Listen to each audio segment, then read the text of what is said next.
जनवरी को जो भारतीय स्टॉक बाजार में जो गिरावट आई उसकी असली वजह क्या है।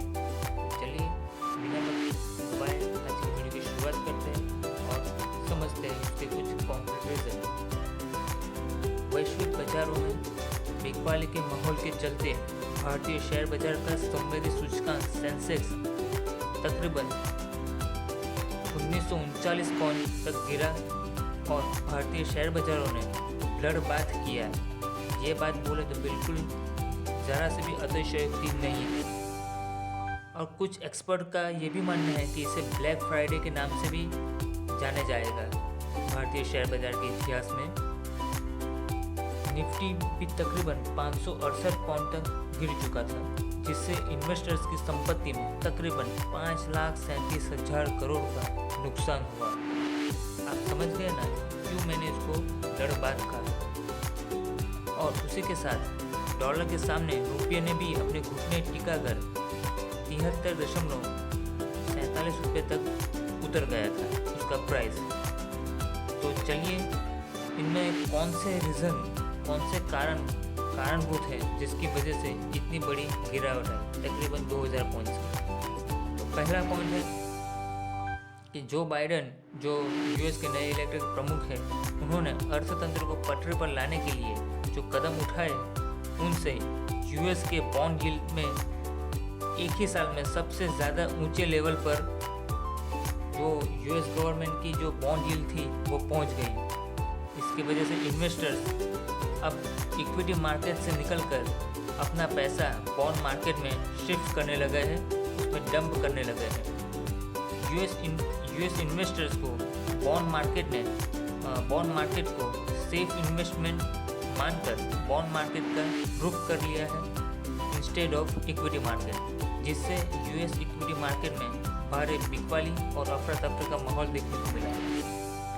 यूएस गवर्नमेंट बॉन्ड यील्ड तकरीबन 1.5% यानी 1.5% तक पहुंच चुका था, जिससे यूएस गवर्नमेंट बॉन्ड्स का पूरे फाइनेंशियल वर्ल्ड में सबसे ज़्यादा सलामत माना जाता है, ऐसा ग्लोबली इन्वेस्टर्स मानते हैं। अगर जो बॉन्ड यील्ड बढ़ेगी तो उनके अनुसंधान में अन्य फाइनेंशियल एसेट्स है तो उनसे एडजस्टमेंट होने के लिए यानी उससे कोरिलेशन में होने की वजह से उसके दाम ज़रूर गिरेंगे। तो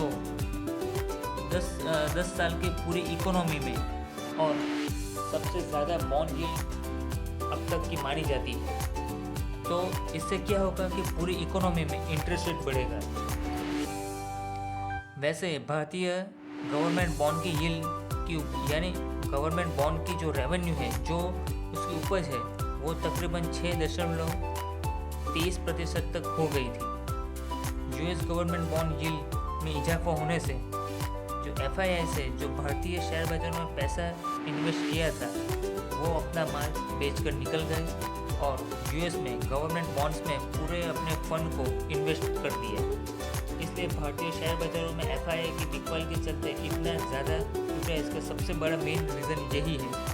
उससे यूएस में इन्फ्लेशन के सिचुएशन भी होने के माहौल बन गया है, क्योंकि लोग अपने पैसे निकाल के इक्विटी में डाल रहे हैं। क्यों डाल रहे हैं? क्योंकि पैसा सस्ता मिल रहा है, इंटरेस्ट रेट कम है। इसकी वजह से जो मनी का जो फ्लो है, उसका जो वॉल्यूम है, वो काफ़ी ज़्यादा बढ़ गया है। अगर कोई चीज़ की अगर डिमांड ज़्यादा हो, उसका सप्लाई कम हो, तो इससे इन्फ्लेशन होती है। डिमांड ज़्यादा होने से और सप्लाई कम होने से उसके भाव आसमान छूने लगते हैं। इसको हम कॉमन भाषा में कहते हैं inflation. So US federal reserve इसके लिए कौन से कड़े कदम उठाएगी?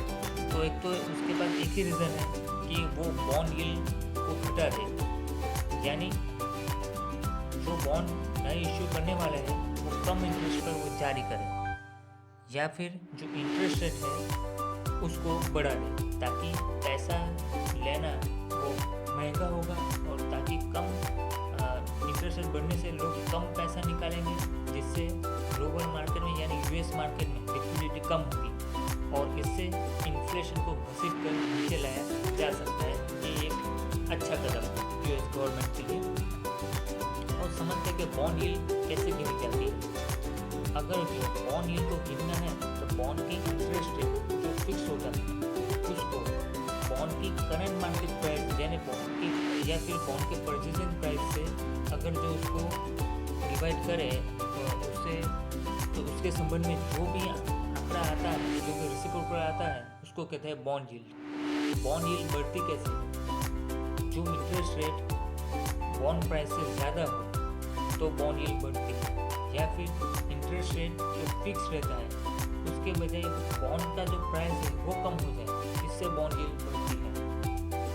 तो समझते हैं कि कैसे होता है कि अगर जो बाजार में अगर सेंट्रल गवर्नमेंट कम इंटरेस्ट रेट का जो पैसा देती है तो लोगों के पास ज़्यादा से ज़्यादा इक्विटी आ जाती है, ज़्यादा से ज़्यादा लिक्विडिटी आ जाती है, लोगों के हाथ में ज़्यादा पैसा आ जाता है। तो जो वो पैसा शेयर बाजार में इन्वेस्ट करे तो शेयर बाजार में लिक्विडिटी रहती है, भारी मात्रा में खरीदारी होती है, शेयर बाजार का संपत्ति सूचकांक ऊपर जाता है, जिससे ओवरऑल जितने भी इंडेक्स के टॉप 50 शेयर्स है उसमें भी डिमांड बढ़ती है, उसके शेयर के प्राइस भी आसमान छूने लगते हैं।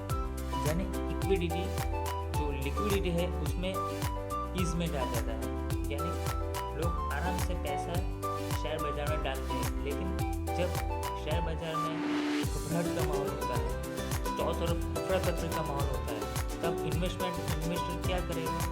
शेयर बाजार की अनिश्चितता से बढ़ने के लिए वो सिक्योर इन्वेस्टमेंट इंस्ट्रूमेंट ढूंढेगा, वो चाहे फिक्स डिपॉजिट हो, चाहे वो ट्रेजरी बिल्स हो, गवर्नमेंट के बॉन्ड्स हो, इसमें वो ज़्यादा इन्वेस्ट करते हैं क्योंकि वो जानते हैं कि इसमें इंटरेस्ट रेट मिलना फिक्स है, इसमें शेयर बाजार के रिटर्न की तरह फ्लक्चुएट बिल्कुल नहीं होता।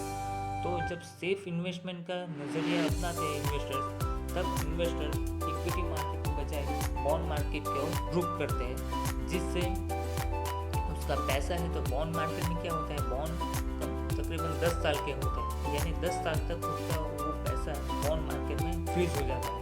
इससे इक्विटी मार्केट में लिक्विडिटी की शॉर्टेज रहती है और इसकी वजह से शेयर बाजार बहुत ही बड़े पैमाने पर यानी भारी मात्रा में उसमें नुकसान होता है और वो संवेदी सूचकांक काफ़ी नीचे जाते हैं और इससे ओवरऑल सारी अच्छे ब्लू चिप कंपनी के शेयर्स के दाम भी डाउन होते नजर आते हैं। तो ये कुछ बेसिक फंडा था जो मैंने आपके साथ शेयर की। दूसरी महत्वपूर्ण बात थी कोरोना वायरस के चलते बढ़ते मामलों के, वो भी एक सबसे बड़ा रीज़न है कि अब हमने देखा होगा कि ब्रिटिश वायरस का नया स्ट्रेन, इसका नया दौर शुरू हुआ। और दूसरा है ब्राज़ीलियन अफ्रीकन जो वायरस है उसका भी कुछ केसेस है जो महाराष्ट्र और केरल में देखने को मिले, और इससे महाराष्ट्र में जो ब्रिटिश वायरस के नया स्ट्रेन है उसका दूसरा दौर शुरू हो चुका है। इसकी वजह से उसके मामले लगातार बढ़ते चले जा रहे हैं। माहिती ये भी है कि नागपुर है, पुणे है और मुंबई के कुछ इलाकों में लॉकडाउन जैसी नौबत आ गई है। कुछ शहर या फिर कुछ इलाके या फिर कुछ डिस्ट्रिक्ट में लॉकडाउन जारी कर दिया है। इसकी वजह से थोड़ा भय का माहौल है। और जो भी कोरोना वैक्सीन थी उसकी आपने सुना होगा, 1 आध महीने पहले की बात है या 15-20 दिनों पहले की बात है, उससे थोड़ी साइड इफेक्ट हुई और दूसरे कोई देश था उन्होंने भारतीय वैक्सीन को वापस दे दिया भारत को, जिससे वैक्सीनेशन में लोगों की कम श्रद्धा की वजह से और कोरोना वायरस के बढ़ते मामलों के चलते लोगों में ऐसा भय है कि सरकार शायद दूसरा या फिर चौथा नया लॉकडाउन की गाइडलाइन जारी करेगी। उसकी वजह से शेयर बाजार में इतनी भारी बिकवाली का माहौल देखने को मिला और शेयर बाजार पूरी तरह से लुढ़क गया। तीसरा सबसे बड़ा रीज़न है यूएस के एयर स्ट्राइक। तो जो बाइडेन साहब भी ट्रम्प जिस रास्ते पर चले थे उसी रास्ते पर उन्होंने अपने नक्शे कदम बढ़ाए हैं। उन्होंने ईरान समर्थित आतंकवादियों के ऊपर एयर स्ट्राइक करवाई, ऐसा पेंटागन के प्रवक्ता जॉन कॉर्बी ने अपने स्टेटमेंट में कहा है। ईरान समर्थित मिलिशिया दलों पर एयर स्ट्राइक करवाई गई थी, जिसमें तकरीबन 17 आतंकवादी भी मारे जा चुके हैं। ऐसी उन्होंने जॉन किर्बी ने पुष्टि की है, जिससे आने वाले दिनों में क्रूड ऑयल के दाम भी ज़रूर बढ़ेंगे। इससे अगर जो क्रूड के दाम बढ़ेंगे तो ट्रांसपोर्टेशन इतना महंगा होगा, इससे जो इकोनॉमी की रफ्तार है वो कुछ हद तक धीमी हो जाएगी। यानी यूएस के एयर स्ट्राइक की वजह से जो एटीएफ यानी एविएशन टर्बाइन फ्यूल और दूसरे जो भी ईंधन है, क्रूड ऑयल है, पेट्रोल है, डीजल है, वो काफ़ी महंगा होगा, जिससे ग्लोबल लेवल पर क्रूड ऑयल की डिमांड बढ़ेगी। लेकिन सप्लाई कम होने की वजह युद्ध में ज़्यादा से ज़्यादा क्रूड ऑयल का इस्तेमाल होता है। जो एयरक्राफ्ट है यानी जो भी फाइटर प्लेन है उसके ईंधन के तौर पर उससे काफ़ी शॉर्टेज का माहौल बनेगा और इससे पूरा दबाव क्रूड ऑयल के दामों पर रहेगा और जिससे दुनिया के जितने भी बाजार है, चाहे वो एशिया के बाजार हो, यूएस के बाजार हो, यूरोपियन मार्केट हो, वहाँ ब्रांड क्रूड के भाव भी बढ़ेंगे और जिससे इकोनॉमी के लिए एक खतरे की घंटी के समान हो सकता है। दूसरा है, चौथा मुद्दा है क्रैशिंग बैंकिंग स्टॉक्स। जितने भी बैंकिंग स्टॉक्स है उसमें सबसे ज़्यादा बिकवाली का माहौल देखने को मिला, जिसमें निफ्टी प्राइवेट बैंक इंडेक्स है वो तकरीबन 4.6% तक लुढ़का, PSU बैंक इंडेक्स है तकरीबन 4% तक लुढ़का और फाइनेंशियल सर्विस का जो इंडेक्स है वो तकरीबन 4.25% तक लुढ़का। इससे पता चलता है कि जितने भी MBS PSU बैंकिंग बास्केट है या फिर प्राइवेट बैंकिंग बास्केट है उसमें जितने भी शेयर्स इंक्लूड हैं वो सभी ने भारी बिकवाली का माहौल देखा। उस शेयर जितने भी बैंकिंग स्टॉक्स हैं उसमें भारी गिरावट आई और बैंकिंग स्टॉक्स जो एक इकोनॉमी का एक बैरोमीटर होता है, अगर उसमें जो इतनी भारी मात्रा में बिकवाली हो, भारी मात्रा में इतनी गिरावट हो तो ऑब्वियसली संवेदी सूचकांक भी गिरेगा और अर्थतंत्र का आउटलुक भी नेगेटिव रहेगा। लेकिन अगर आने वाले दिनों में अगर जो US federal reserve bond yield को कम करने के लिए कुछ ठोस कदम उठाती है या फिर इंटरेस्ट रेट को बढ़ाती है जो जिससे लिक्विडिटी कम हो और इन्फ्लेशन का जो माहौल है, इन्फ्लेशन है उसको कुछ हद तक कंट्रोल कर सके तो कुछ बात बन सकती है। और हमने देखा कि न्यूज़पेपर में कि शनिवार के दिन हमने न्यूज़पेपर में ये न्यूज़ पढ़ी होगी कि बाइडेन साहब ने कोरोना पैंडेमिक जो का दौर चल रहा है उसमें दूसरा एक बेल आउट पैकेज डिक्लेयर किया है। उससे ये भी बात साफ होती है कि यूएस गवर्नमेंट और स्पेशली जो बाइडेन साहब यूएस के इकोनॉमी को पटरी पर लाने के भरपूर प्रयास कर रहे हैं। अगर ये बेल आउट पैकेज का इम्पैक्ट अमेरिकी शेयर बाज़ार पर अच्छा रहा तो ऑब्वियसली विश्व के जितने भी शेयर मार्केट है, चाहे वो एशिया का शेयर बाज़ार हो या फिर यूरोप का शेयर बाज़ार हो, वो इसके लिए काफ़ी पॉजिटिव रिएक्ट करेगा और ऐसे शेयर बाज़ारों पर ग्लोबली जितने भी शेयर मार्केट्स है उसके ऊपर पॉजिटिव इम्पैक्ट रहेगा। तो लंबे समय के बाद यानी कुछ ही महीनों के अंदर या फिर कुछ ही दिनों में पूरे ग्लोबली शेयर बाज़ार में रिकवरी आएगी और फिर से तेज़ी का माहौल बनेगा। आई होप, मैं आशा करता हूँ कि आज का वीडियो आपको ज़रूर पसंद आया होगा। आपको ये भी समझ में आ गया होगा कि किस वजह से, किस कॉन्क्रीट रीज़न की वजह से ये शेयर मार्केट इतना लुढ़का, क्यों अमेरिकन बाजार में बॉन्ड यील्ड बढ़ने की वजह से ये सब कुछ हुआ, इतना बवंडर आया।